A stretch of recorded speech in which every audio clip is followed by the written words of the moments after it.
Ở đây. Ui. Trời ơi. Bình. Thôi anh không phải chủ đâu. Không cho là anh cứ đuổi theo em ấy. Khi nào mà em quay cho anh chụp thì anh mới thôi. Anh chỉ chụp một tấm thôi. Xấu ở mẹ. Không xấu. Xấu ở mẹ ra. Không xấu. Đấy. Nào. Quay đây. Tròn nè. Nào, quay đây. Đi. Không cần chụp đâu. Có, không là anh cứ đuổi theo, khi nào mà em đồng ý cho chụp thì thôi đấy. Cho không? Nào. Đi Mi, chụp nha. Tinh tình. Đó, kìa ơ. Cô gái này thật là... Hả? Thế thì anh quay phim nhá. Thế thì anh sẽ quay từ đầu đến cuối xem mà em chạy đi đâu. Làm kiểu này có vẻ như là hơi quá đáng một tí, nhưng mà chắc là không sao đâu nhỉ.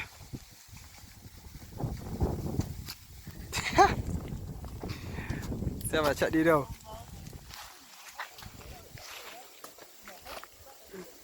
Thế thì cho anh hỏi mấy câu, em nói xong thì thôi anh sẽ tắt đi. Vâng. Nhưng mà em phải quay ra đi cơ. Ok. Để anh giới thiệu cho tất cả khán giả của anh. Tới khán giả của anh theo dõi video này của anh. Cần gì nữa? Gọi qua đây. Sao lại em có thể nói tên được không? Dạ em tên Bình ạ. Bình à? Vâng. Bình anh thấy có cái biệt danh là Bình Hâm đúng không? Sao lại tên là Bình Hâm đấy? Thì thích em đặt này. Bình Hâm có nghĩa là như nào? Sao lại là Bình Hâm? Thường lúc thì em cũng như kiểu hâm. À, tức là Hâm thì em đặt cái tên là Bình Hâm à? Vâng. Thế nick Facebook đấy là nick Facebook của em đúng không? Vâng. Nick Facebook là Bình Hâm. Bình Hâm là 2k mấy nhỉ? 2k2. Em có thể nhìn thẳng vào đây được không? Ý da, rất xinh đẹp. 2k2. Trời ơi, ngại sắp chết. 2k2 là học lớp mấy? Dạ 11. Lớp 11 à? Học ở trường giới thiệu Số 2 Trung học phổ thông số 2 Simacai. Nếu mà bạn nào mà thấy xinh gái quá mà muốn làm quen thì có được không? Dạ không. Ơ, sao lại không làm quen mà lại không được á? Làm gì có xinh đâu, bình thường. À, nhưng mà tùy mà, nhớ đâu ai nhìn cũng xinh thì làm sao? Không có chuyện đấy đâu. Thế nếu mà có thì sao? Có thì Hả? kệ, có sao đâu. Nếu mà làm quen thì đồng ý nhé. Vâng. Nếu mà các bạn Facebook thì đồng ý nhé. Vâng. Thế hôm nay Bình Hâm đi chơi cùng ai đây? Thì cùng với anh thôi. Mấy anh là mấy anh nào? Anh Vư, anh Vinh, thế thôi. Anh Vư nào, anh Vinh nào? Hả? Không chạy, không được chạy. Đấy. Có phải Bình Hâm đã có người yêu rồi không nhỉ? Hả? Vậy. Hôm nay anh nghe cái câu là đấm không chưa phát nào, nghe câu đấy anh sợ quá. Đúng không? Vâng. Thế thôi anh ạ. Một câu nữa, còn một câu nữa. Còn một câu hỏi nữa.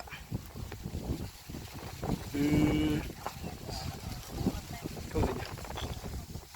Câu gì, tại vì nhìn thấy Bình xinh quá anh quên hết câu hỏi. Trời ơi. Thế thì mình đi sang bên kia được không? Làm em ngại. Đi sang bên kia được không? Đi sang bên kia. Đi. Không, em không đi đâu. Tí xong em sang. Đi sang nhá. Vâng. Nhưng mà sao em một mình em cứ thích ở đây nhỉ? Nhìn họ ôm nhau nhỉ? Chán thật đấy, nhìn họ ôm nhau ghi à?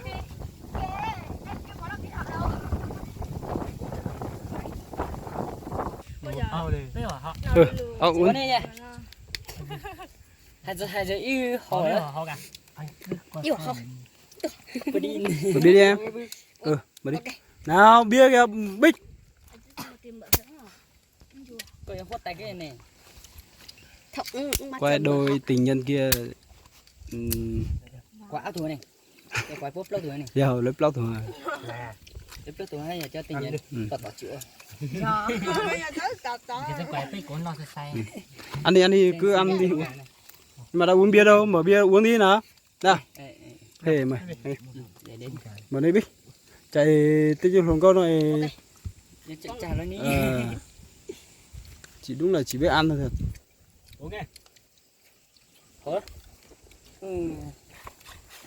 Là không gửi đẹp. Những tiền thấy mò tơi chứ sao? Của nó để cái tuồng hay không có tâm đẩy lo ha. Ổn đi anh nha. Ổn cái đấy, tao lúc này.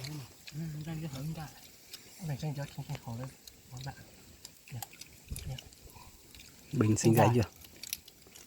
Anh vừa nó đi luôn, anh vui về luôn nhỉ. Ôi trời ơi. Không khí thật rồi. Xem nào. À. Cái đấy chắc là không chỉ. Thế thì để vào trong kia luôn đi. Cái này chín rồi.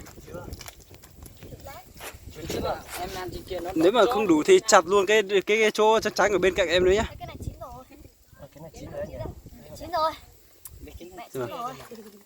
Với nhau tớ là chúa cậu đã tổ cho ông ta phải lùi cho dễ mất hả này gì cái này chúa cái gì tin tộc là Chứ cậu từ cậu tớ rồi này bây giờ tớ đi xấu không à nó biết chỉ tao bây giờ tớ đi hơn 30 thằng cái à cái cổ này mà anh chúa cậu tớ cái gì mất hả này gì gì chúa cái gì tin tộc là cổ tổ cái mà hai cái một Dài. Quay ra đây. Anh đến đây nhá chụp em một tấm ảnh à? Cái đó có thấy cả Bỏ mũ ra. Sao tối thế nhìn kinh quá. Bỏ mũ ra. Bỏ hẳn mũ ra thì đấy. Được chưa? Cười nào. bỏ cô bà cái chỉ nó đi nữa Ok. Đẹp.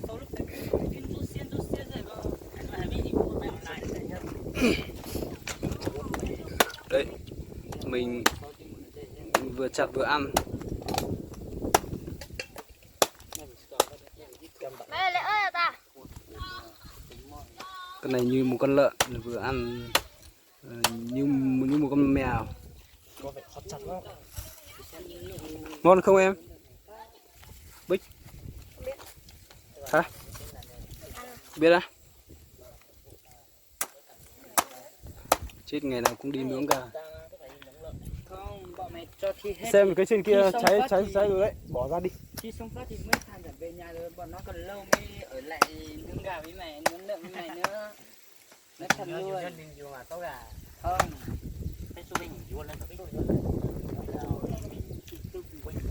Giờ ít tù 200 thoại mấy áo. Chưa. Anh đi quay bạn gái của Vinh nhé. Để anh quay một tí này. Anh quay một tí làm kỷ niệm. Có chưa hòn ăn chưa? cậu chứ dám Con ngồi nhau được cái này rồi. Ngồi đi. Ui, mau ra.